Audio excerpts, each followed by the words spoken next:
இங்கே வந்த பிறகு இப்போதான் ராம் கேட்டார், நீங்கள் பேசுகிறீங்களா அப்படின்னு. என்ன பண்ணுறது, பேசித்தானே ஆகணும் அப்படின்னு சொல்லியிருந்தேன். ஏன்னா இந்த மாதிரி அப்படின்னு சொன்னால் நான் முதல்ல சொல்லியிருப்பேன், நான் பேசியிருக்க மாட்டேன், கொஞ்சம் விட்டுடுங்க அப்படின்னு. ஏன்னா நம்ம வந்து எப்போவோ ஒரு வாட்டி நம்ம பேசுறது. ஸோ அந்த அறிவார்ந்தவர்கள் இருந்த சபையில வந்து நீ பேசாம இருக்கிறது தான் ரொம்ப அறிவாளித்தனம் அப்படின்னு சொல்லுவாங்க. இப்ப என்ன பண்றது, நான் பேசிதான் ஆகணும். நம்ம படையப்பா பிரிவுக்கு வந்து போட்டிருந்தோம் அந்த தேவிஸ்ரீ தேவி படத்துல. ஸோ பின்னாடி வந்து மீன் சார், மீன் கலைஞர் சார், இவர் திசைங்க அவ்வளோ திசைங்கெல்லாம் உட்காந்துருந்தாங்க.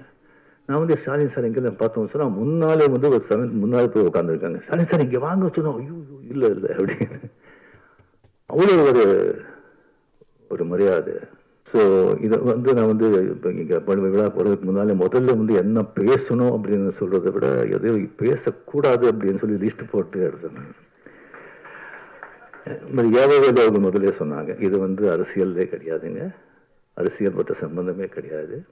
ஸோ கலைஞர் சார் அப்படின்னு சொல்லி வரும்போது கம்ப்ளீட்டாக சினிமா, இலக்கியம், அரசியல், இந்த 3 தான்.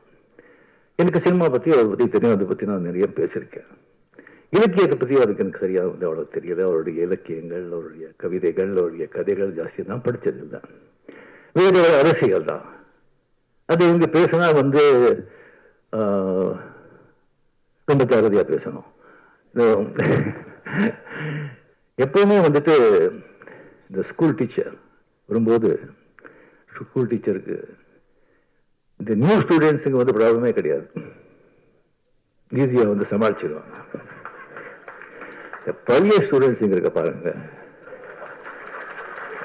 அவங்கள சமாளிக்கிறது சாதாரண விஷயம். இங்க ஏகப்பட்ட பழைய ஸ்டூடெண்ட்ஸ், நான் அங்கே பார்த்து சொல்றேன். துரைமுருகன் சொல்லி ஒருத்தர் இருக்காரு, கலைஞர் கண்ணிலேயே முதலிட்டு ஆத்மவர் அவரு.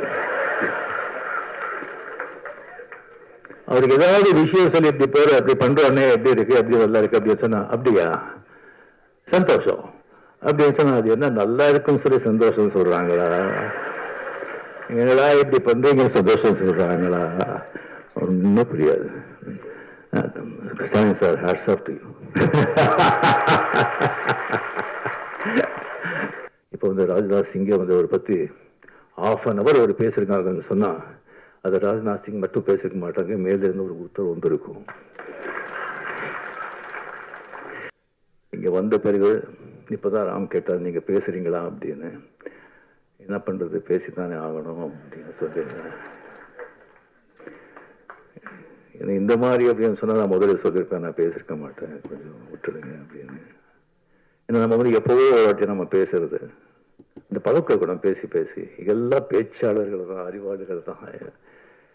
ஸோ அந்த அறிவார்ந்தவர்கள் இருந்த சபையில வந்து நீ பேசாம இருக்கிறது தான் ரொம்ப அறிவாளித்தனம் அப்படின்னு சொல்லுவாங்க. இப்ப என்ன பண்றது, நான் பேசிதான் ஆகணும். ஸோ ஏதாவது கொஞ்சம் தப்பா இருந்தா தயவு செஞ்சு மன்னிச்சிங்க. ஸோ முதல்ல வந்து இந்த கலைஞருடைய 100ஆண்டு வெற்றி விழா, அவருடைய உடன்பிறப்புகள், முதலமைச்சவர்கள், அவருக்கு இந்த ஆண்டு பூரா அந்த கொண்டாடின விதம் இருக்க, எத்தனை மாவட்டங்கள், எத்தனை விதமா. உலகத்திலேயே எந்த ஒரு அரசியல் தலைவருக்கும் இந்த மாதிரி யாருமே 100ஆண்டு கொண்டாட்டங்களை கொண்டாட மாட்டாங்க, கொண்டாட போவதும் இல்லை. எந்த அளவுக்கு அவர் மேல ஒரு அன்பு,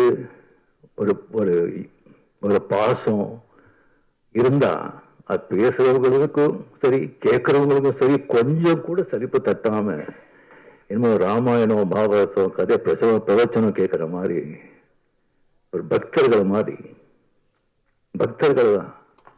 அந்த மாதிரி வந்து கேட்பாங்க. அது வந்து முன்னிலை நிறுத்தி முதலமைச்சர் அத்தனை வேலை இருந்தா கூட எத்தனையோ விழாக்கள் அவரே கலந்து கொண்டு தலைமை தாங்கி விழாக்கள் நடத்திருக்காங்க.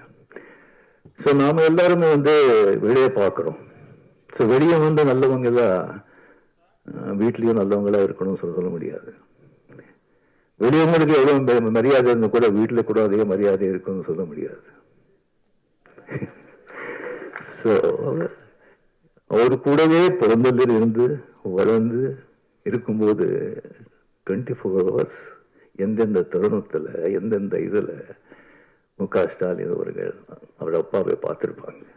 எவ்வளவு வேதனைகள் எவ்வளவு கஷ்டங்கள் என்ன இருந்து கூட பொது வாழ்க்கையில காட்ட முடியாது. எல்லாரும் மனிதன் தானே. அது வீட்டில தான் காட்ட முடியும். அந்த வீட்டில் அது எப்படி சமாளிச்சிருப்பாரு. மற்றவங்க இவரு கஷ்டப்பட்டா கூட மற்றவங்க கஷ்டப்படும் போது அவர் எல்லாம் ஒரு எப்படி தட்டி கொடுத்துருப்பாங்க. ஒரு தலைவனா சமுதாயத்தில் அவனுடைய உறுப்பினர்களுக்கு மட்டும் இல்லை, உடன்பிறப்புக்கு மட்டும் இல்லை, வீட்டில் கூட அந்த மாதிரி ஒரு தலைவனா இருந்தாதான் அவருக்கு ஒரு பாசம், பக்தின்னு சொல்லலாம்.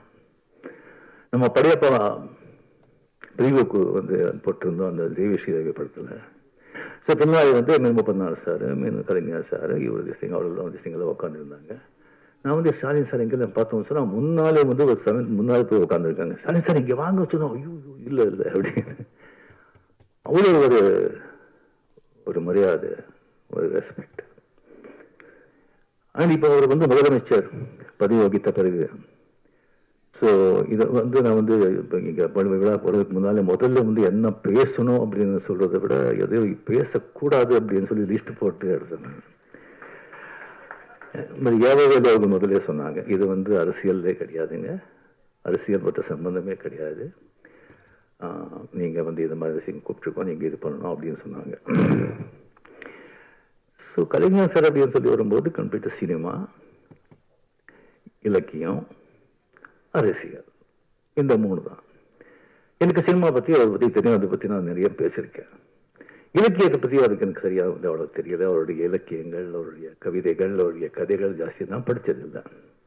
வேறு அரசியல் தான். அது இங்கே பேசினா ரொம்ப ஜாகிரதையா பேசணும். அவர் ரியலி நீங்க எவ்வளோ நீங்க பார்த்துருப்பீங்க.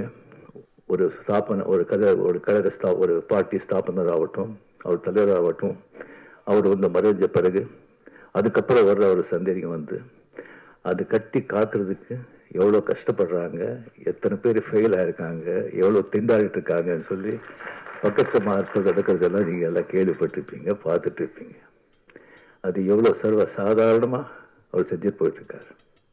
அதுக்கு மேல எனக்கு ரொம்ப ஆச்சரியமான விஷயம், பிரமிப்பு போறது அப்படின்னு சொன்னா, எப்பவுமே இந்த ஸ்கூல் டீச்சர் வரும்போது ஸ்கூல் டீச்சருக்கு இந்த நியூ ஸ்டூடெண்ட்ஸுக்கு ப்ராப்ளமே கிடையாது, ஈஸியா சமாளிச்சிடுவாங்க.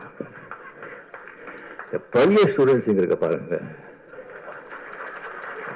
அவங்கள சமாளிக்கிறது சாதாரண விஷயம். இங்க ஏகப்பட்ட பழைய ஸ்டூடெண்ட்ஸ், நான் அங்க பார்த்து சொல்றேன், ஏகப்பட்ட பழைய ஸ்டூடெண்ட்ஸ், அது சாதாரண பழைய ஸ்டூடெண்ட்ஸ் இல்லை,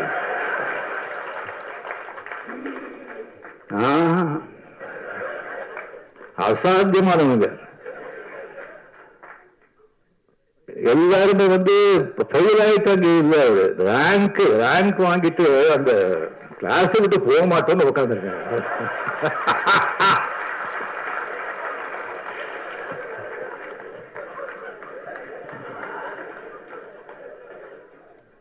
கலைஞர் சின்ன வயசுல இருந்து பார்த்து இதுக்கு இருக்கிறவங்க அவங்களெல்லாம் சமாளிக்கிறது சாதாரண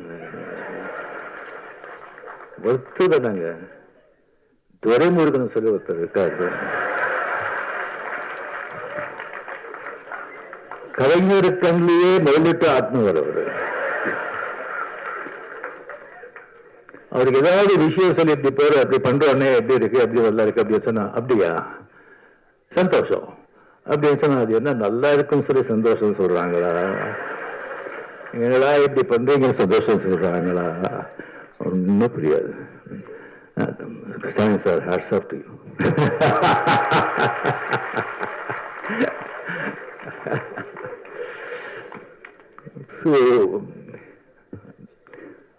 இந்த புத்தகத்தை, இந்த அருமையான ஒரு புத்தகத்தை வந்து அவர் வந்து வெளியிடுறது வந்து மிக மிக சந்தோஷம். அது வந்து அவர் கையால வந்து இந்த அருமையான புத்தகத்தை நான் வந்து வாங்குறதுக்கு நான் பெருமைப்படுறேன்.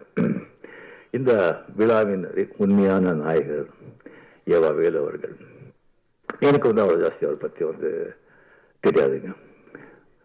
எனக்கு வந்து பிகாஸ் அந்த கலைஞர் கூட சிறும பழக்கம் இருக்கிறதுனால எனக்கு வந்து மதிப்புரிய வீராசாமி அவர்கள், துரைமுருகன் அவர்கள், டி.ஆர். பாலு அவர்கள், முரசலிமான் அவர்கள், அந்த மாதிரி நான் பழகி மற்றவங்க கிட்ட வந்து அவ்வளோ வந்து பழக்கம் இல்லை. அதில் எனக்கு வந்து தெரியல. ஸோ விவரமாக விஷயம் தெரியல. அதுக்கு வந்து எப்போ வந்து திருவண்ணாமலையில் வந்துட்டு நம்ம வந்து லால்சலாம் அந்த ஷூட்டிங் இருக்க வந்து ஒரு 3 வாட்டி அங்கே நான் அங்கே போயிருந்தேன். அங்கே போகும்போது அவருடைய அந்த காலேஜ் கெஸ்ட் ஹவுஸ்ல கலைஞர் அவர்களை தந்ததுக்காக ஒரு ஸ்வீட் கட்டிருக்காங்க. சிஎம் போனா கூட அங்கேதான் தங்குவாங்க. அந்த ஸ்வீட் தான் எனக்கு வந்து கொடுத்தாங்க. அங்க கொடுத்து எனக்கு வந்து எப்படி பார்த்துக்கிட்டாங்கன்னு சொன்னா, ஒரு சொந்த புள்ள அந்த மாதிரி ஒரு அன்பா அவருடைய பையனையே அங்கே வச்சுட்டு கம்ப்ளீட் அந்த காலேஜ் வந்து காலேஜ்ல எப்படி இருக்குன்னு சொன்னா, மை காட், நீங்க யாரும் பார்க்கணும். அவ்வளோ வந்து ஒரு கிளீன், நீட், ஒரு கம்ப்ளீட்டா ஒரு டிசிப்ளின். அத்தனை ஸ்டூடெண்ட்ஸ் இருப்பாங்க, ஒரு சத்தம் இருக்காரு. அவங்க வந்து அத்தனை பேர் இருந்தா கூட யாருமே இருக்கும்போது ஒருத்தர் கூட டிஸ்டர்ப் பண்ணுங்க. ஃபேன்ஸ் ஆகட்டும், ஸ்டூடெண்ட்ஸ் ஆகட்டும், அவ்வளோ பெரிய ஸ்ட்ரிக்ட் கரெக்டா. அங்கே ஒரு சமையல்காரர் இருக்காரு, ஒரு மீன் குழம்பு பண்ணாரு. வாழ்க்கையில அந்த மாதிரி சாப்பிட்டதே கிடையாது. இது ஐயா சாப்பிடுறாரு சொன்னா இல்லைங்க, அவர் சாப்பிட மாட்டாரு. அவர் வந்து அவர் சாப்பாடு விஷயம் பார்த்தா கடும் ஏழையோட மோசமா சாப்பிடுறாரு. இது அதனாலதான் உடம்பு நல்லா இருக்கு. ஸோ அந்த மாதிரி அவர் வந்து பார்த்துக்கிட்டு அவர் வந்து 2 வாட்டி கிட்ட வந்து பார்த்து சிஎம் எல்லாம் வந்து தலைவர் கேட்டுட்டே இருக்காங்க, எப்படி சார் நல்லா இருக்காரா, கரெக்டாக பார்த்துக்கிறாங்களா அப்படின்னு கேட்டுட்டு இருக்காங்க. எல்லாம் சரியா இருக்கா, என்னங்க இதை விட என்ன வேணும் அப்படின்னு சொல்லி அவருக்கு வந்து ஒரு கைமாற நான் வந்து என்ன பண்றது அப்படின்னு சொல்லி ஒண்ணுமே எனக்கு புரியல. நல்ல வேலை அவர் வந்து உங்களை பார்க்கணும் அப்படின்னு சொல்லி வந்தாங்க. நான் ஏதோ ஒரு கல்யாணத்துக்கோ சம்திங் கதை இருக்குன்னு சொல்லி வரும்போது இந்த புத்தகத்தை பற்றி சொன்னாங்க. இல்லைன்னா டெஃபினெட்லி நான் வந்து கொஞ்சம் இதில் சொன்ன கொஞ்சம் நான் அவாய்ட் பண்ணுவேன். இது மாதிரி சொன்னாங்க. இந்த புத்தகத்தை வந்து நான் வந்து எழுதியிருக்கேன். அது ரொம்ப நாளாச்சு அது எழுதி. நான் கலைஞர்கிட்ட கேட்டேன், இந்த மாதிரி ஒரு புத்தகம் எழுதியிருக்கேன்னு சொல்லி. யாருக்கு யாரும் எழுதுற புக்கும் இருக்கிற ஒரு வேலையே கிடையாதா அப்படின்னு சொன்னாங்க. இல்லை எழுதிட்டேன், நான் ஒரு 3 தலைப்பு இருக்கு, அந்த தலைப்பு நீங்க தான் வந்து செலக்ட் பண்ணி கொடுக்கணும் அப்படின்னு. அது கலைஞர் ஒரு அன்னை, அந்த கலைஞர் செலக்ட் பண்ண தலைப்பு கரெக்ட் தானே? அருமையான ஒரு தலைப்பு. இப்போ வந்து எல்லாரும் வந்துட்டு அந்த மார்க்ஸா காகிய வந்து எழுத்தின அந்த தாய் மதர் அந்த புத்தகத்தை பற்றி எழுதினாங்க. அது ஒரு காவியம். அந்த மாதிரி ஒரு புத்தகத்தை வந்து யாரும் வந்து படிக்கிறவங்க வந்து படிச்சா வந்து வாழ்க்கையில மிகப்பெரிய நீங்க வந்து மிஸ் பண்றீங்க. தயவு செஞ்சு அந்த புத்தகத்தை ஒரு படிங்க. ஒரு ஆடளித்த வர்க்கத்துக்கும் ஒரு தொழில் வர்க்கத்துக்கும் இருக்கிற போராட்டம், புரட்சி, அந்த பாவேல் அப்படிங்கிற அந்த பையனை வந்து அந்த தாய் வந்து எப்படியெல்லாம் வந்து காப்பாத்துறா, எப்படியெல்லாம் அவனுடைய புரட்சி போராட்டத்துக்கு உதவி செய்யறா, எவ்வளவு சோதனைகளை சந்திக்கிறா அப்படிங்கறது நீங்க படிச்சா அந்த மாதிரி ஒரு காவியம். ஸோ அதனாலதான் கலைஞர் வந்து சொல்லியிருக்காரு. இந்த புத்தகத்தை வந்து 3 வாட்டி படிக்கும்போது என்னுடைய தாயை நினைச்சு நான் வந்து கண்ணீர் விட்டேன் அப்படின்னு. ஸோ அவரு கூட வந்து படிப்பு போகாம போராட்டங்கள், சமூக நீதி, சமூக அப்படின்னு சொல்லிட்டு 13-14 வருஷத்துல இருக்கும்போது அவர் தாய் வந்து அவருக்கு எவ்வளவு வந்து உதவியா இருந்தாரு அப்படிங்கிறது அவர் வந்து அதுல வந்து அவர் சொல்லியிருக்காரு. ஸோ இது வந்து வேலு அவர்கள் கம்ப்ளீட்லி அதை முதல்ல வந்து நம்ம நினைவு மட்டத்துக்கு வந்து ஸ்டாலின் சார் தான் கூட்டிட்டு போயிருந்தாங்க. அந்த உள்ள நான் போனது கிடையாது. அன்னைக்கு ஃபுல் மூண்டே வேற. எப்படி கற்றுக்காங்கன்னு சொன்னா, அது ஏவா வேலு அவருடைய அவர் பார்வையில வச்சுதான் அது கற்றுக்காங்க சொன்னாங்க. சும்மா தாஜ்மஹால் மாதிரி. அதே மாதிரி கலைஞர் சார் பிறந்த அந்த ஊர்லயே வந்து ஒரு கலைஞர் கோட்டம் சொல்லி அந்த மாதிரி கற்றுக்காங்க சொல்லியிருக்காங்க. அதுவும் நான் வந்து நான் பார்க்குறேன். எந்த வேலை கொடுத்தாலும் அது வந்து கச்சிதமா செய்யற ஒரு ஏவா வேலு. இந்த புத்தகத்தை வந்து இந்த புத்தகத்தை முதல் திசைங்க நான் பார்த்த உடனே வந்து மிக மிக மிக அருமை. உள்ள இருக்கிற பிக்சர்ஸுங்க ஆகட்டும், அந்த பேஜ் ஆகட்டும், புத்தகத்தோட அந்த வடிவாகட்டும். அட் த சேம் டைம் இப்போ இந்த ஸ்ரீராம் சொன்ன மாதிரி, அடிகால் சொன்ன மாதிரி, அது குரல், அது கலைஞர்களுக்கும் அந்த குரல், திருக்குறள் எவ்வளோ பிடிக்கும் அப்படிங்கிறது எல்லாருக்குமே தெரிஞ்சது.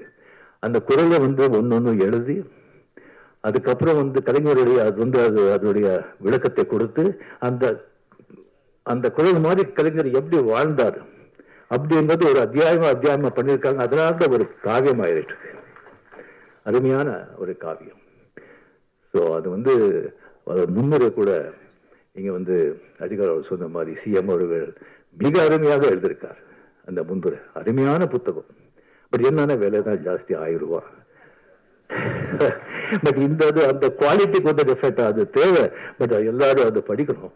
நெக்ஸ்ட் பண்றது எல்லாம் கொஞ்சம் கம்மி விலை பண்ணா எல்லாரும் நிச்சயமா அது படிக்கணும்னு சொல்லிட்டு நான் நான் இது பண்ணிக்கிறேன். ஸோ இந்த காவிய நாயகன் என்னுடைய அருமை நண்பர் அமரர். கலைஞர்களை பற்றி நான் என்னத்தனை பேசுறது, படங்கள் அவர் பண்ண படங்களை பற்றி நான் பேசிட்டேன்.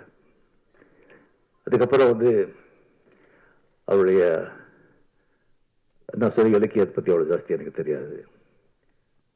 அண்ட் அரசியல் வாழ்க்கையை பற்றி எல்லாருக்குமே உங்களுக்கு தெரியும். அவர் அரசியல் வாழ்க்கை இப்போ ராஜ்நாத் சிங்கை அவரை பற்றி ½ அவர் பேசியிருக்காங்கன்னு சொன்னால் அதை ராஜ்நாத் சிங் மட்டும் பேசிருக்க மாட்டாங்க, மேலே இருந்து ஒரு உத்தரவு இருக்கும். ஸோ அவர் எல்லாராலையும் அந்த மாதிரி ஒரு பாராட்டி மகிழ்ற ஒரு மனிதர் அபூர்வங்க, ரொம்ப அபூர்வம். எல்லாரும் நம்ம பிறக்கிற 90% 95% பிறந்து இந்த குலம், இந்த ஜாதி, இந்த மதம், இந்த பேரு, பொண்டாட்டி, புள்ளை, ஒரு 10-25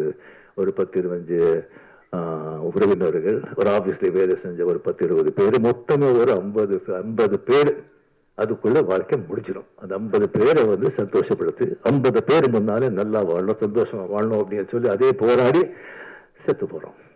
பட் சில பேர் தான் சமூகத்துக்கு, ஒரு இனத்துக்கு, சமூக நன்மைக்காக போராடணும், பாடுபடணும்.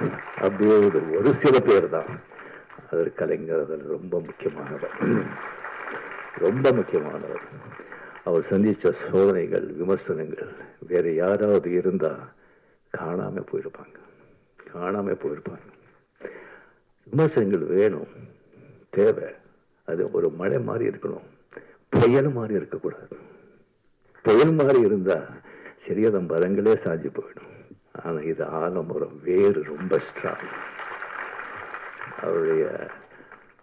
அவருடைய உடன்பிறப்புகள், அந்த வேறு ரொம்ப ரொம்ப ஸ்ட்ராங்.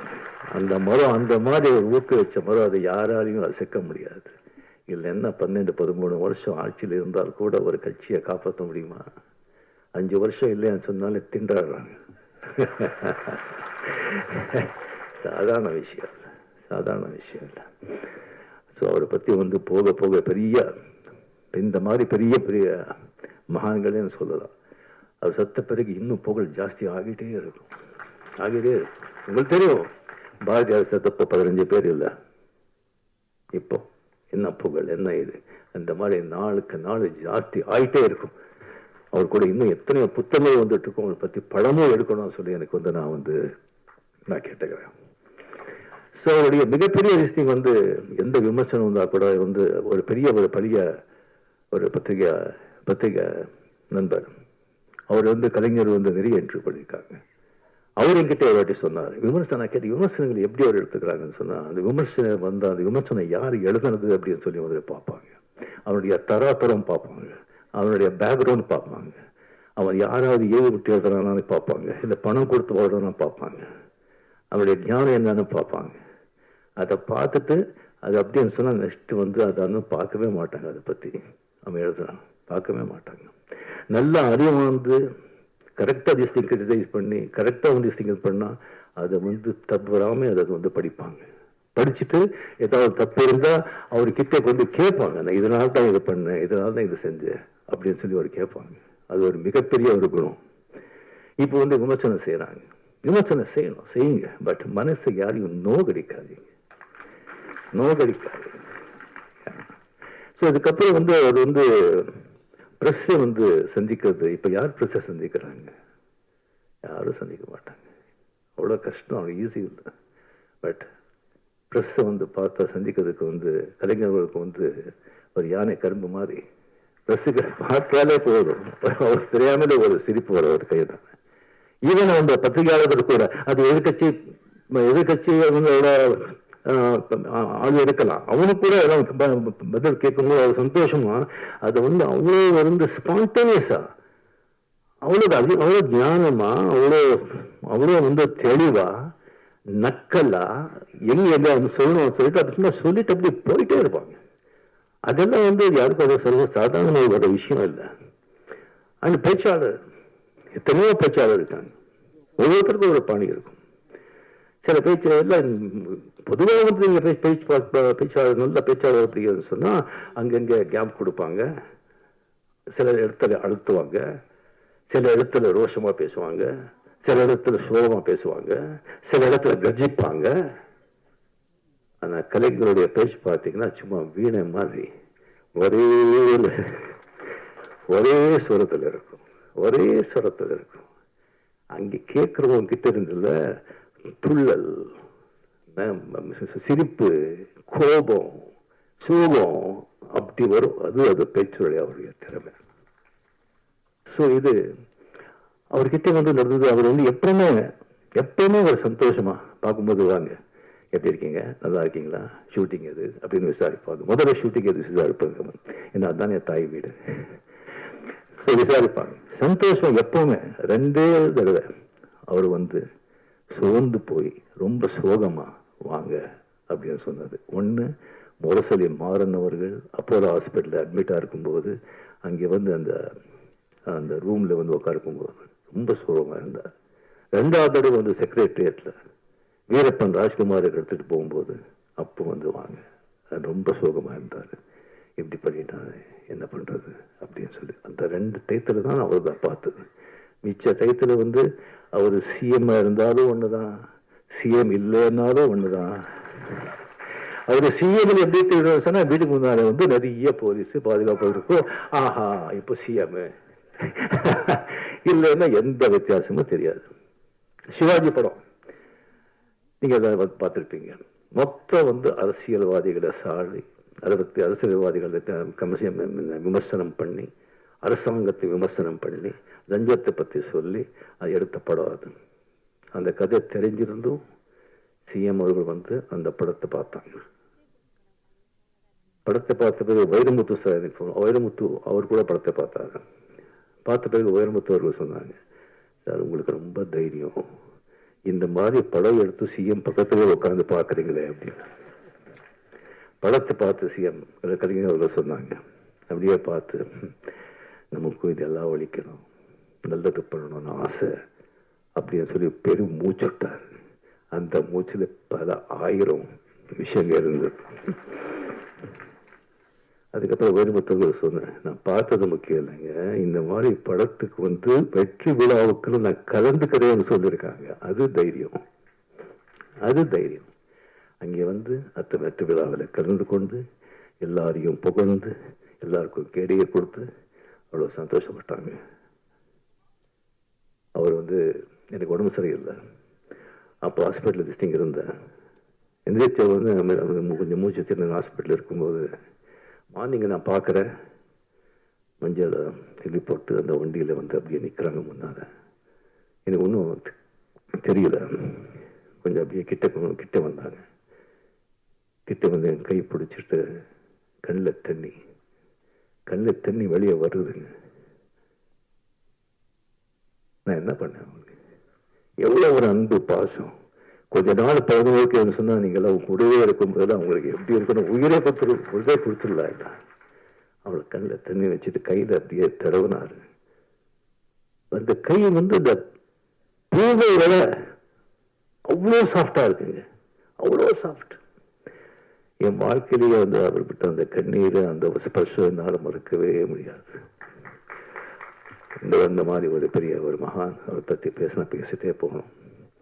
ஸோ அந்த ஒரு அருமையான ஒரு புத்தகத்தை எனக்கு அதை வெளியிட்டு அது எனக்கு வாங்குற அந்த வாய்ப்பு எனக்கு கொடுத்ததுக்கு வேலூர்களுக்கு மனமார்ந்த நன்றி. சிஎம்ஓக்கு மூலமாக அந்த நன்றியை தெரிவித்துக் கொண்டு என் பேச்சை முடிச்சுக்கிறேன். ஏதாவது தவறாக இருந்தால் செஞ்ச மன்னிச்சிருக்கேன்.